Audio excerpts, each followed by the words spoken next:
शिवसेनेचा वाघाला शिंदे साहेब आगे बढ़ो, हम तुम्हारे साथ हैं, बादल साहेब आगे बढ़ो, हम तुम्हारे साथ हैं, नहीं चलेगी, नहीं चलेगी, दादागिरी नहीं चलेगी, नहीं चलेगी, नहीं चलेगी, दादागिरी नहीं चलेगी। आवाज शिवसेनेचा, ताकद कुणाची?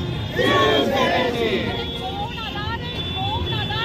शिवसेनेचा वाघाला जय सम्राट छत्रपती माननीय बाळासाहेब ठाकरे. जय भवानी. जय शिवाजी। हमारे कलवा नाके पे आने दो, उसका क्या होएगा देखने का। शिवसेना महिला आघाडी का आहे ना ती त्याला दाखवून देणार आम्ही, आणि त्या संजय राऊतनी पण बडव्याने यावं, ठाकरेंनी पण यावं, कळवा नाक्यावर यावं त्याने। आम्ही त्यांना आवाहन करतो की तुम्ही येऊन दाखवा, तुमच्यात हिंमत आहे ना तर तुम्ही येऊन दाखवा, मग आम्ही काय करतो ते बघा, समजलं ना। आमच्या नादी लागायचं नाहीये, आम्ही धर्मवीरांचे शिवसैनिक आहोत, बाळासाहेबांचे शिवसैनिक आहोत, आणि त्यांनी बाळासाहेबांची शिवसेना विकली गेली, सगळं विकलं, धनुष्यबाण विकलं, सगळं विकलं, पण ते आमच्या शिंदे साहेबांनी पुन्हा आणलंय। लोकांना सगळं समजतंय, महाराष्ट्राला सगळं समजतं। महाराष्ट्रात साहेब जर गद्दार असते तर एवढ्या सीट आल्या नसत्या।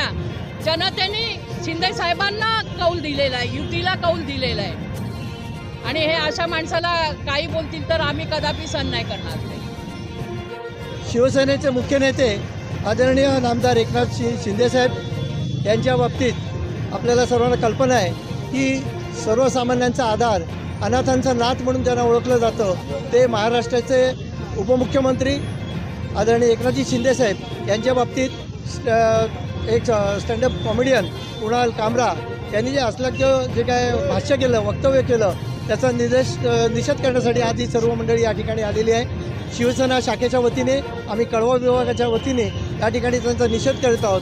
त्यांना कल्पना आहे की एक सर्वसामान्य घरातील एक शेतकरी कुटुंबातील एक व्यक्ती, एक सामान्य रिक्षाचालक माणूस, तो ज्यावेळी स्वतःच्या परिश्रमाने या ठिकाणी काम करतो आणि सर्वसामान्य या गृहिणींचा, या लाडक्या बहिणींचा गळ्यातला ताईत होतो, सर्वसामान्य शेतकऱ्यांचे प्रश्न असू दे, युवकांचे प्रश्न असू दे, या प्रत्येक क्षेत्रात त्यांनी केलेलं काम आहे हे आपण सर्व पाहता, आणि म्हणून त्यांना कुठेतरी टार्गेट करायचं या दृष्टिकोनातून हे कोणीतरी कारस्थान केलेलं आहे। आणि काही कारण नसताना एका सर्वसामान्यांचा प्रतिनिधी, आणि सर्वसामान्यांच्या प्रतिनिधी नुसता नाही तर सर्वसामान्यांसाठी ज्यांनी आपलं सर्वस्व आणि आयुष्य वाहिलं आहे। पूर्वी सर्व म्हणत होते का ते CM आहेत, ते कॉमन मॅन म्हणून आपण ओळखलं जात होतो, परंतु आज ते DCM जरी असले तर त्यांनी सांगितले की मी सर्वसामान्यांसाठी समर्पित, म्हणजे डिवोटेड आहे, या सर्वसामान्यांसाठी मी काम करतो आहे। आणि असा एक माणूस ज्यावेळी दिवस रात्र आपले स्वतःच्या जीवाची तमा न करता या ठिकाणी अख्ख्या महाराष्ट्रभर फिरतो आहे, आणि या माणसावरती ज्यावेळी एखादं कोण असं वाईट अपशब्द वापरतो त्यावेळी सर्वसामान्य नागरिक यांना खूप वाईट वाटतं। मी या ठिकाणी अशी मागणी करीन की या अशा वक्तव्य करणाऱ्यांनी पहिलं तर शिंदे साहेबांची आणि संपूर्ण महाराष्ट्राची माफी मागावी, आणि जर यांनी माफी मागितली नाही तर त्याला जसंच तसं हे शिवसेनेच्या वतीने त्याला उत्तर द्यायला जाईल, आणि महाराष्ट्रात त्यांना फिरणं अशक्य होईल। आम्ही शिवसेना स्टाईलनी त्याला जो काय अद्दल घडवायची ती आम्ही घडवू। कामरा जो अपने महाराष्ट्र के उपमुख्यमंत्री जो है अपना शिंदे साहब है, उसके खिलाफ वो उसका दाढ़ी, उसका चश्मा लगा दे। मैं बात बोलता है किसके ऊपर टिप्पणी करने से पहले सोचना चाहिए अपन क्या बोलते हैं किसके बारे में। जो राज्य के मुख्यमंत्री है, उसके मुख्य कोई पार्टी का रहने तो उसका कुछ बोलना है तो बोलने का तरीका रहता है।